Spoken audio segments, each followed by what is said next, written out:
Viral. Wow, viral. Surat laporan kasus korupsi Anies Baswedan yang dihilangkan KPK RI. Kapan Anies Baswedan ditangkap? KPK baru-baru ini juga merilis pernyataan resmi akan memanggil Anies Baswedan selaku Gubernur DKI untuk mempertanggungjawabkan kasus korupsi tanah itu.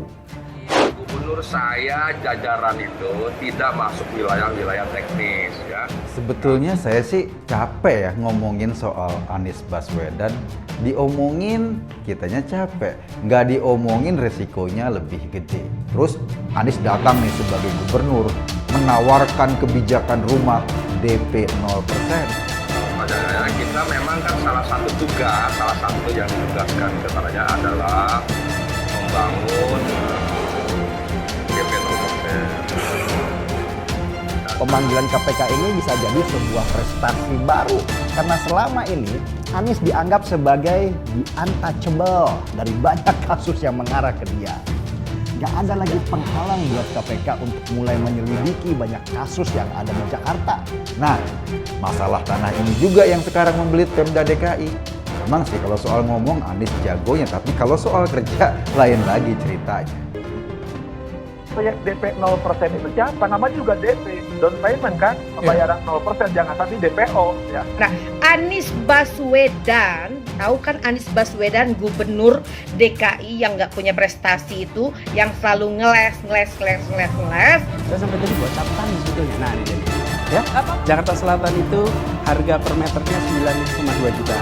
Kalau Jakarta Barat itu 8,9 juta. Lalu Jakarta Timur 8. Karena itulah nanti angkanya kira-kira sekitar itu. Dia mengatakan DPO itu kan siapa? Orang kan? Dewan. Nah, ketika yang punya program ini tidak tanggung jawab, KPK harus membuka terang-terangnya. Menteri aja bisa, masa yang lain juga. masih pada waktu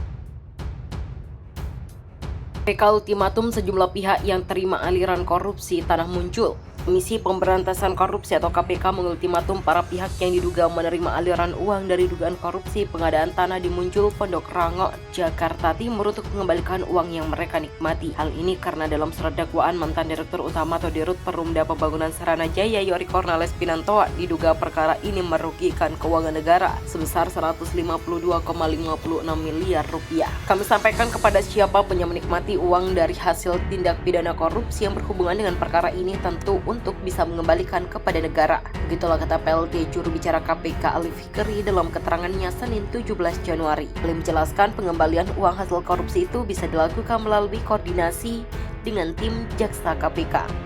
Nantinya uang yang dikembalikan akan dirampas dan disetorkan ke kas negara setelah perkara tersebut berkekuatan hukum tetap.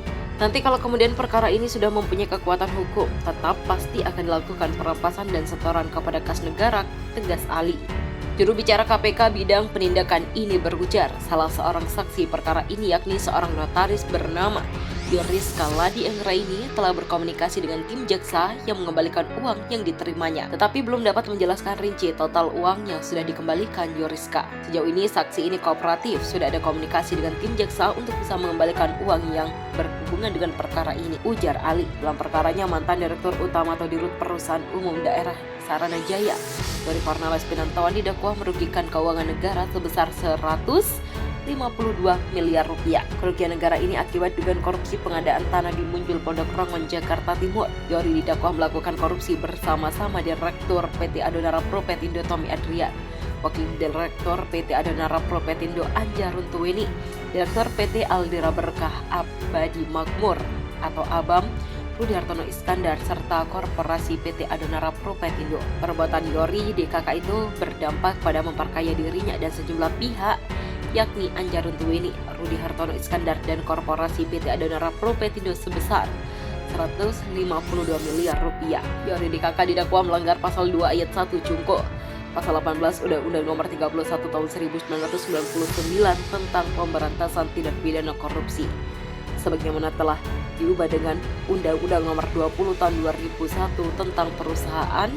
Yori DKK didakwa melanggar pasal 2 ayat 1 Cungko pasal 18 Undang-Undang Nomor 31 Tahun 1999 tentang pemberantasan tindak pidana korupsi, sebagaimana telah diubah dengan Undang-Undang Nomor 20 Tahun 2001 tentang perubahan atas Undang-Undang Nomor 31 Tahun 1999 tentang pemberantasan tindak pidana korupsi Junko pasal 55 ayat 1 ke 1 KUHP Junko pasal 64 ayat 1 KUHP.